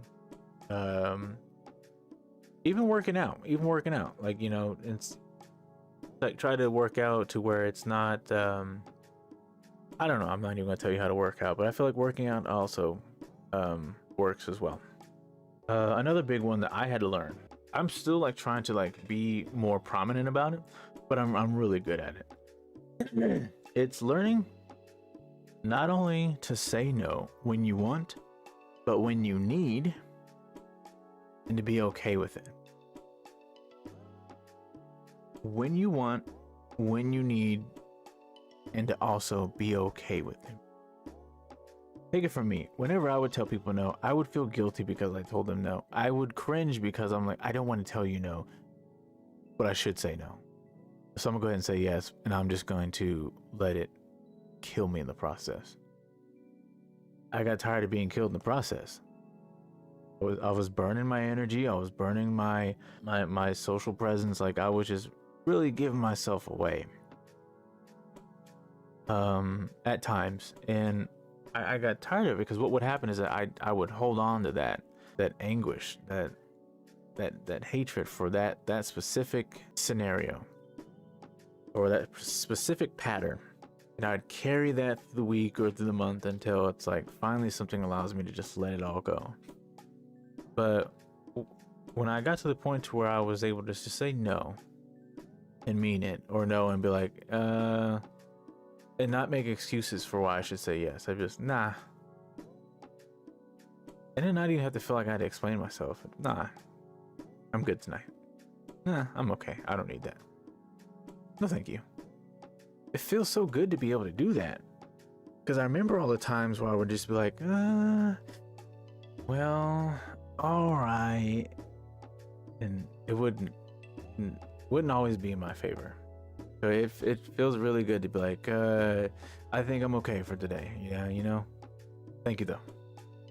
Because when you start to say no and you stop cringing about it, when you get in this comfort, then you start getting to the point to where you may find yourself apologizing.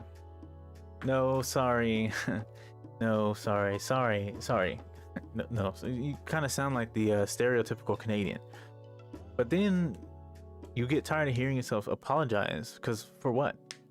You don't have to apologize for the fact that you don't want something to happen that involves you being there, your presence, your being, your attention.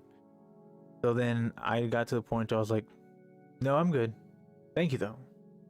Instead of saying sorry, say thank you. Like if it's an offer to go somewhere, or if an offer to like get something or buy something, like, you know what really good practice is? Go to the mall and walk back and forth to the kiosks. Or go to Costco and walk back and forth to the AT&T guys, or go to T-Mobile, like go like walk past T-Mobile or cell phone people and let them ask you who your cell service is. And instead of feeling like you have to say anything or explain anything, start telling yourself as soon as you make eye contact, no thank you, no thank you, no thank you, no thank you, no thank you. Because when they get to open their mouth, don't interrupt them. Let them say everything. Hey, how you doing? Hey, who's your provider? What kind of, or like, you know, some people they try to be slick. That's a nice phone you got. What you got? Oh, you know, this iPhone 15. Oh yeah, the one with the camera. Oh, okay. Hey, who you get that from? Who's your provider? And then they try to get you right there. Because if you can actually acknowledge what they're doing, put your hand up like this. No, thank you. Boom, done deal. Some people, they're like, oh no, like, no, thank you. And just walk away. Don't explain anything. walk away. Practice there. That is like the best practice I feel like you can get, is just telling someone who's trying to sell you something, no thank you. Because then you can start saying it to people that you know. Like at work, hey boss, do you think you can stay in another hour or two? No thank you. Oh, okay. What do you got going on? No thank you. All right. And just get back to work. You owe no one an explanation when you say no thank you. Owe it to yourself to say no thank you when you don't want to, and that's okay. Now, you don't have to feel like I'm gonna say no to everybody. If you genuinely feel like you should say no, okay. But if you're like, nah, I'm saying no to everyone because I don't care, blah blah blah blah blah, maybe take some time to understand why it is you feel like that, you know? Because you may be like, oh, you know, everyone's asking for me, but no one's there for me whenever I need something. As heavy as that may make you feel, that's not necessarily the right way to think. It shouldn't be, like I was saying earlier, a credit or a counter or like keeping tabs. That if you were the type of person to give yourself to everyone else, that's that, you know. And when you notice that people aren't able to help you when you're in need, and trust me, I had to think this way too, is that there's a reason why you were the help and you can't be helped, because you're a prominent figure in people's lives, that you have the ability to multitask and juggle everything and help someone in need.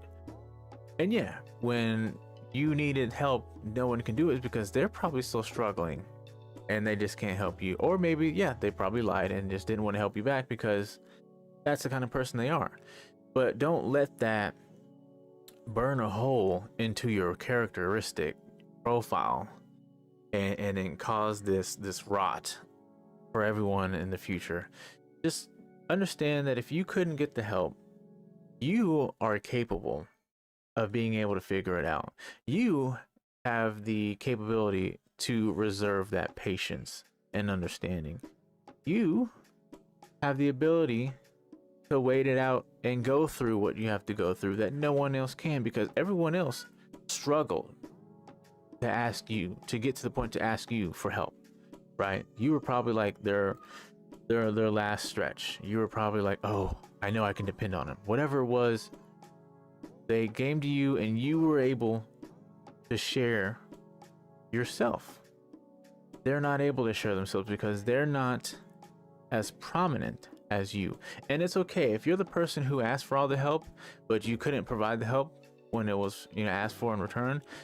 Don't feel bad. I don't want anyone to feel bad because I'm saying all this. It's okay, because it's not like a special person's thing.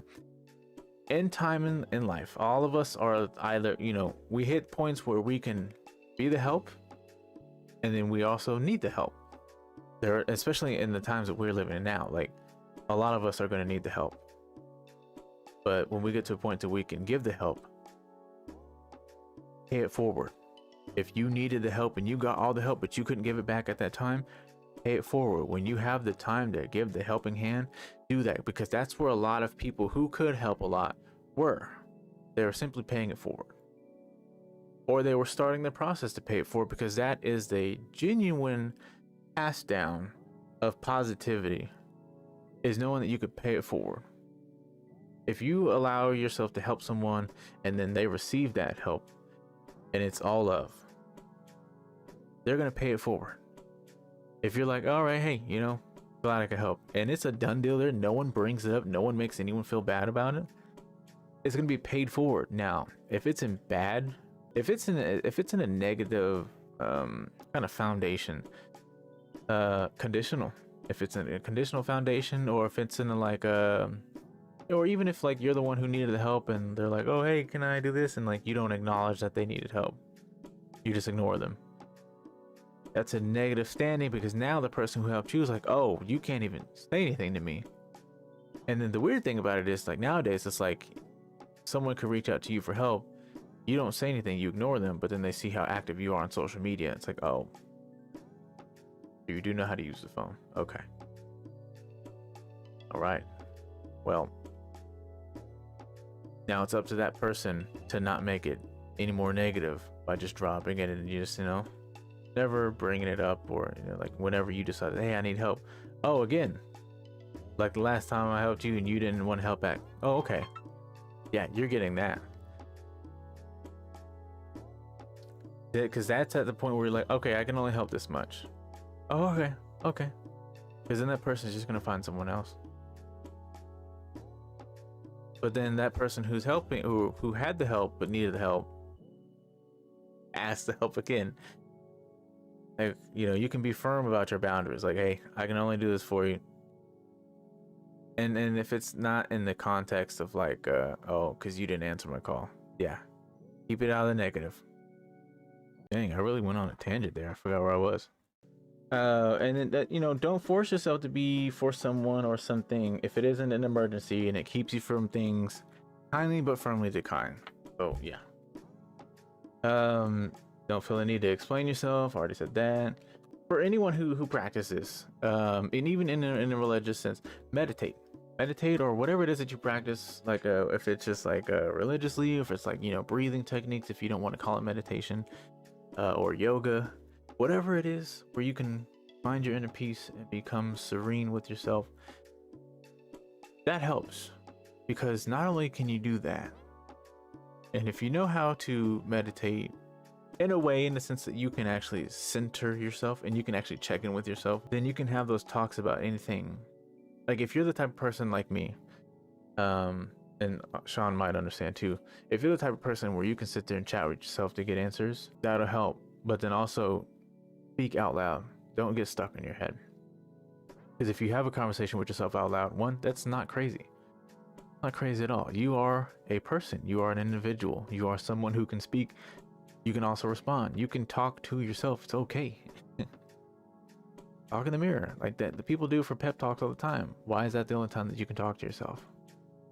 Have a conversation with yourself out loud. Who cares what people think? Because we all have thoughts in our own head. That's talking to ourselves just internally. Why is it any different if you're doing it outside yourself? Because you're treating yourself like a human being who can have a conversation, who's struggling and, either doesn't have anyone to talk to at the time or doesn't want anyone to talk to but yourself. Do it. For me, hey, I didn't like that. I really didn't like that. I didn't like what just happened. Okay. So let's list what I didn't like about it. I didn't like the tone. I didn't like the attitude. I didn't like the physical confrontation.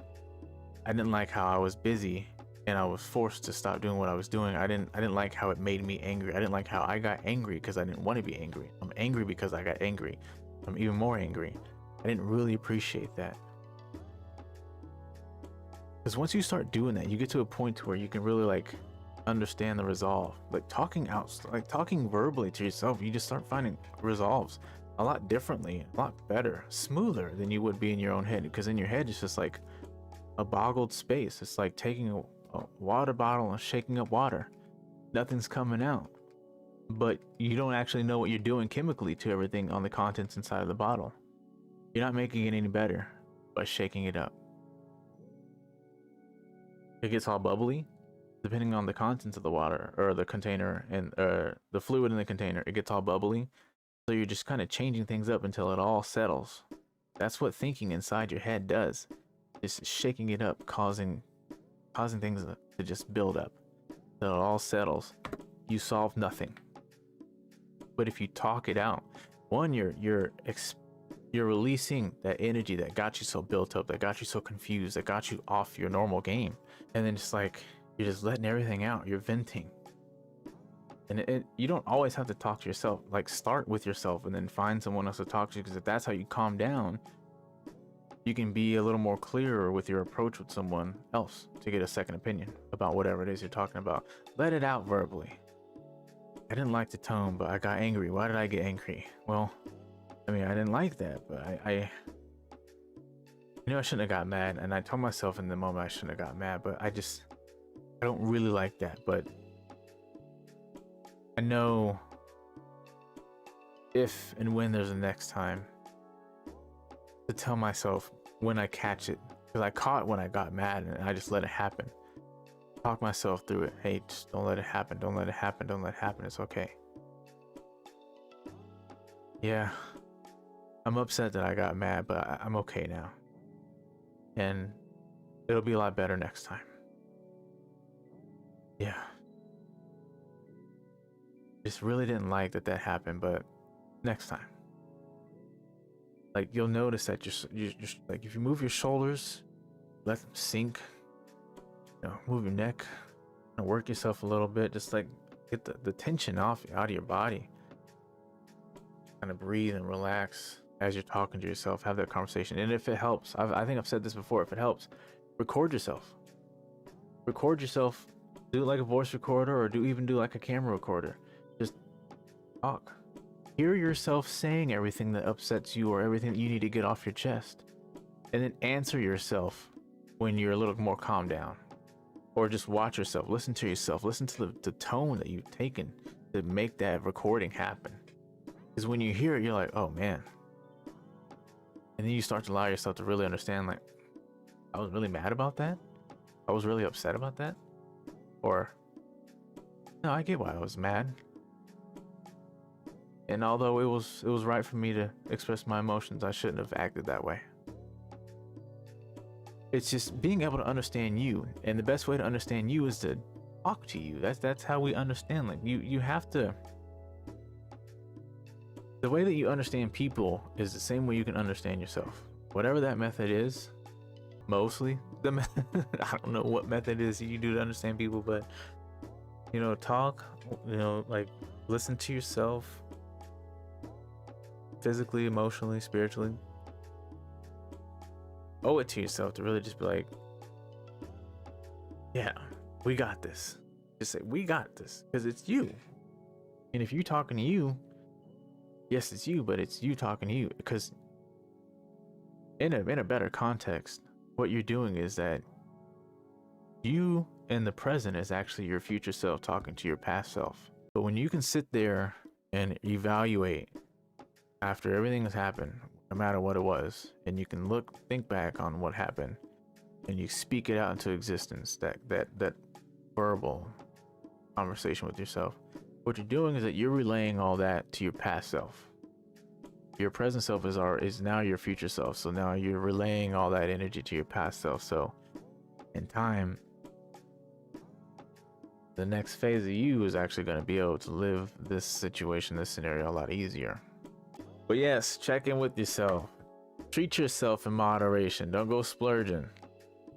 Like, I don't know how it is with finances and everything. I'm not a vacation type of person, but spa treatments once a month, a little glass of something once a month, whatever it is that you do to like take the edge off, that's in good health, harmless fun, or relaxation. Do that. My final thoughts with this topic. I hope I was able to deliver. Love is very much needed in all aspects that I've explained today. Love is very much needed, and you can show love by just being present, or you can show love by gifting a present. There's many ways to show love, and there's many ways to feel love, but as long as you stay with that genuine aspect of what it feels, it's that warm sensation in your heart that allows you to do something comfortably, knowing that you're not going to ask for anything in return, you don't expect in return, but you're doing it just because it feels right. That can be love. And there's no book to how to love. If anyone's ever trying to tell you that there's some guideline to love, then that's just their guideline to loving them. And if that's not a guideline you wish to follow, you don't have to follow that. You don't have to be the one to love them. You don't have to love them the way that they want to be loved, but they can't accept that, then that's on them. They don't have to accept it, and you don't have to offer it. But there's no agenda, there's no instruction booklet on how to love. It's whatever you have noticed works. But it has to be genuine emotion. It has to be a genuine act. It can't be selfish. It can't be conditional. It can't be in all like a one-sided benefit. Love is mutual. Love is neutral. Love is the foundation. And listening to me say all this, you've probably thought about who it is that you love, whether if it's a love for like to pursue a relationship, love as a family, love as a friend, love for a pet, love for things, whatever it was that I speaking today made you think of. That's probably most likely what it is you love. And I hope I was able to allow you to think about how you love them, if you could love them any better, or if you need to love them any less. If it's a benefit to you to continue to love them the way you are, or if you need to make some changes for yourself. You can love from a distance. There is such a thing as loving from a distance. There are people that I've known and I've grown to love. I don't talk to them anymore, but I see that they're okay. I love them from a distance. Nothing personal, it's just things are different now. And I am okay with that. I like to know that people are alive and well and they're not struggling, they're thriving. That's all I can ask for. It really is. Because without the foundation of love, there is no relationship, which is going to be our next topic coming on February 15th, Thursday. We'll probably start it at 7 p.m. I think I'm going to go ahead and push back to 7s because like every other 2 episodes, I do 7 o'clock. So I don't know. I might just do 7 p.m. So I'll keep everything updated in the socials.